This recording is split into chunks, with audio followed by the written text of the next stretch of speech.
zadnej časti máme tesnenie, ktoré je zaháknuté alebo zasunuté do kovovej lišty na streche. To tesnenie sa vyberie tak, že sa vlastne potlačí smerom dovnútra do kabiny. Potlačí sa. A v spodnej časti je to tesnenie okna spojené s tesnením strechy.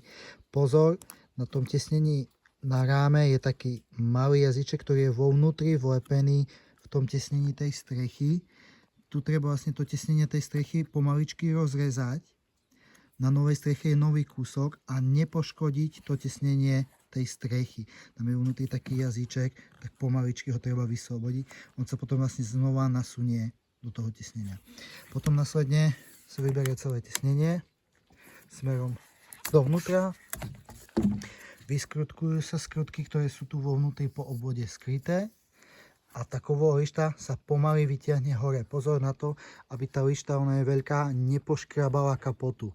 Takže keď to robíme v jednej osobe, držím v strede a pomaly vytiahnem. Poslednú skrutku, ktorú vyberám, je v strede.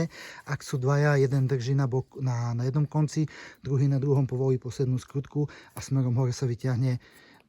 Tá lišta sa vlastne zakýve, tak aby nepoškrabala to.